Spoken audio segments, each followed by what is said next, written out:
Good morning, good morning, good morning. We're going to go ahead and get into everything. How's everybody doing? Ooh, so working? This working? Oh, all my plugins are all messed up. So I have to do this like this. There you go. How you doing? Good morning. Thank you for joining me this morning. Having a little bit of technical difficulties and stuff like that with the OBS, but we just move on and we vibe. We vibing. So here we go with today's reading. We're at day 45, Proverbs 10:24-25 in the ESV. What the wicked dreads will come upon him, but the desire of the righteous will be granted. When the tempest passes, the wicked is no more, but the righteous is established forever. I want to go ahead and talk about our baselines. Baselines is really important for us. We want to make sure that we have a firm idea of what we're talking about here, and we're talking about generally following God and Jesus and all that kind of stuff. But when we're following God, right next to him is wisdom, because the fear of the Lord is the beginning of wisdom. So if you fear God, you know God. One thing is that he wants you to seek out wisdom, and a part of that wisdom is the 7 pillars. And you could go ahead and go over this. Look into the description. You could go ahead and see all our baselines. But the main thing is, are you living a life worthy of God? Righteous living and all that. So moving right along. So we're talking about the wicked. We're talking about the righteous. And it's always that way. The wicked and the righteous.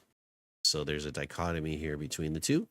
And it's always that way. And they want Solomon basically is contrasting between the two and what it is. And we know that the wicked is deceitful. The wicked is not following what God wants. They're selfishly doing what they need. They look for the destruction of other people. They actually thrive on it, and they actually laugh at it when things go wrong for other people. They like that. And so Solomon has to say something about that. The righteous are the people who are seeking out wisdom, those who seek out wisdom and look to God and all that, and basically follow our baselines. So what the wicked dreads will come upon him. What the wicked dreads will come upon him.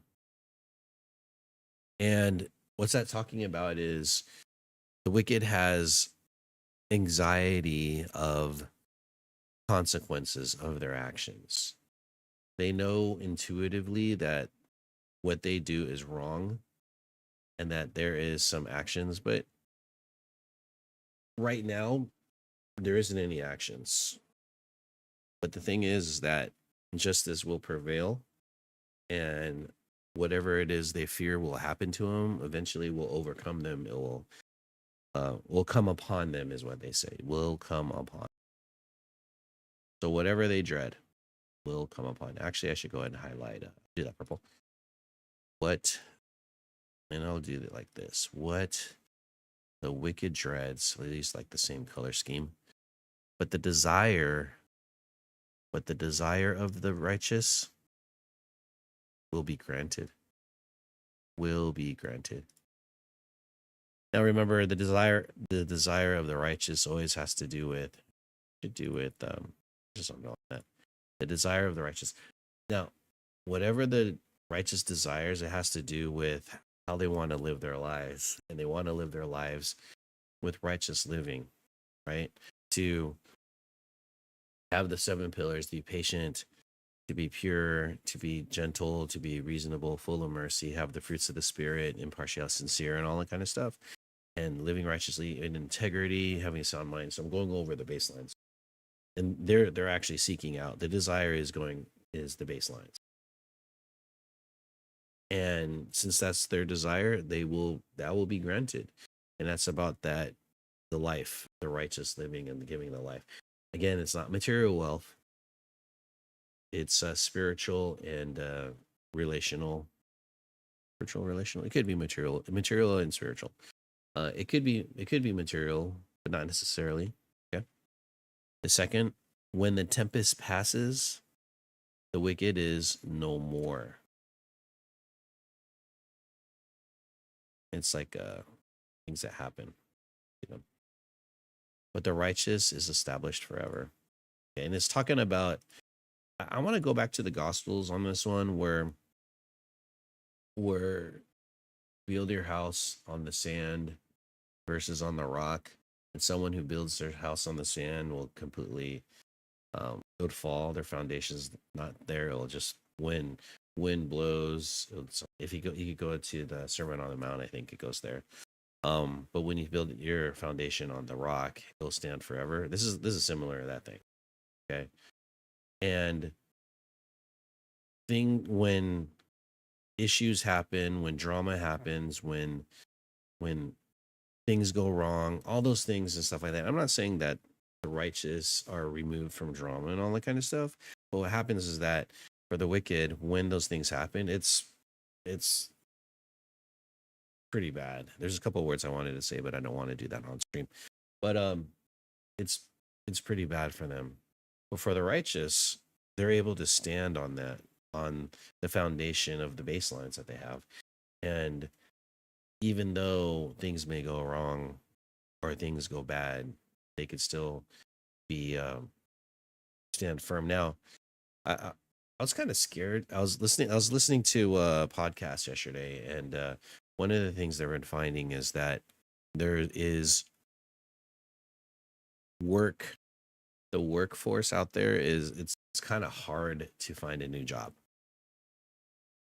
and what they're finding is that people in their 50s and above have been looking for new jobs, and these are professionals who lost their jobs, finding new jobs or whatever, and they can't find jobs because quote unquote they're overqualified. Even like a simple job at like Trader Joe's. I don't know if you've been hearing about this or something like that. And so there's an issue of lack of jobs, the the coming of AI taking up jobs, removing which I agree, removing of the non-essential jobs that could be done with only one person. I agree that there should be the bloat should be trimmed, but how are we creating new jobs for people who are? I think that's a big thing.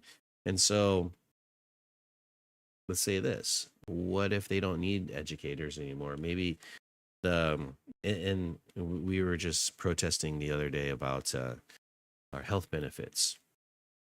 Health benefits is getting more expensive, or we're not getting the full health benefits. And I'm like, oh gosh, that's crazy. Um, that means I'm going to be spending more money on anything I want to do medically and stuff like that. And so, or I'm contributing a lot more money to my benefits through my paycheck. And so I'm not actually increasing my pay because that's part of the pay would be taken to there. So I'm not keeping up with inflation. Um, Healthcare is getting worse and I have to pay more. But right now I still have a job, but I'm not keeping up with inflation right now. So for each year, there's a lot more that. But what I heard was I got to look up the stats on this one, but the 50-year-old is the 50 plus age group is the group that is the growing homeless group, and it has to do with the job market. So I'm 50. I'm 50, and that's my group.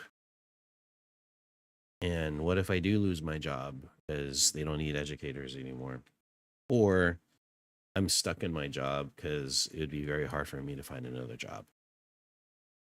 The only other option is to get another degree to go ahead and do a certain other kind of job that not everybody could do. So I don't know. But in the extreme event where I lose my job and actually find a lower paying job in this market somehow, um, I'm still going to stand firm on where I am, I will not lose hope in whatever. I don't know. It's weird to be in that space, to know that there is a risk that I might not have a job. Anyways, but I know that if I continue to follow the baselines and seek out wisdom, and I'll do the best for what God has given me. Okay, He gives and He takes away, and that's a reality. And that is a reality. And being in this environment, work environment, and financial insecurity among generally a lot of different people, um, I have to take stock in what's real. And what's real is my attitude towards the things that go on around me. And since I am uh, trying and seeking, I'm not perfect, to have be righteous living in whatever I have, do the best that I can do with what I have. You know, I think I'll live a God fearing good life and take care of my family as best as I could for as long as I'm here. Anyways, that's all I got for you today. Hope you're having a good one.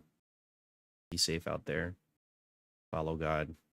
Live righteously. And I'll see you guys next time. Peace.